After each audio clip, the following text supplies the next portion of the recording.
Nous allons parler à présent des journalistes. La Corporation journalistique en République démocratique du Congo a célébré hier mercredi le 22 juillet la journée nationale de la liberté de la presse. Cette année, la journée est placée sous le thème « Vers l'amélioration des conditions de travail des journalistes ». Une occasion donnée aux professionnels des médias de plancher autour de questions qui rongent le métier. Parmi celles-ci, l'absence de contrat de travail. Le président de l'UNPC, Kasonga Chilunde, propose pour sa part le regroupement de médias en plateforme, question d'élargir l'assiette publicitaire. Plus de précisions dans ces mini-dossiers que signe Martin Moudimbi. Et bienvenue Magambo.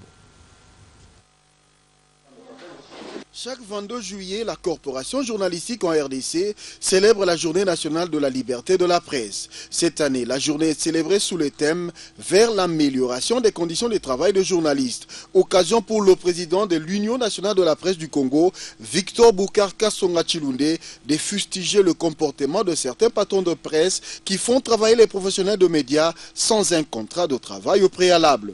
Vous savez, les entreprises de presse, dans quelles conditions elles sont créées? Et quand elles sont créées, d'une manière générale, elles n'ont pas une base fiable, encore moins fiable. Et ces entreprises de presse ne peuvent pas engranger suffisamment de moyens pour les rétrocéder aux journalistes. Parce que s'il faut payer les journalistes, il faut commencer par ceux qui les emploient, qui puissent avoir suffisamment de moyens. Maintenant, quand ils les emploient d'une manière générale, on envoie le journaliste se débrouiller. Mais on lui donne un cadre qui lui permet d'utiliser le produit de sa débrouillardise, ce qui n'est pas normal. C'est pour cette raison d'ailleurs que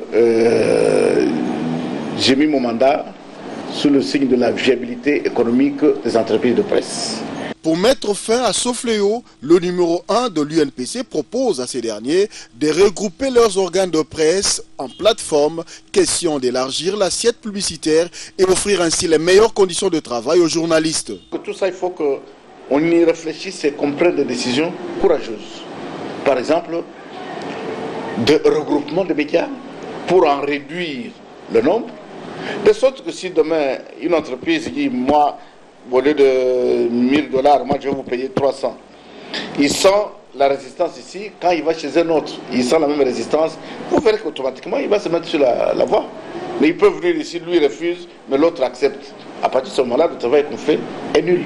Un autre mal qui ronge le secteur de la presse en RDC, c'est l'épineuse problématique de l'accès aux médias publics par tous les courants politiques. Pour aider ces derniers à œuvrer dans le sens à ouvrir à tous les courants politiques ses portes, le président de l'UNPC a sa petite idée.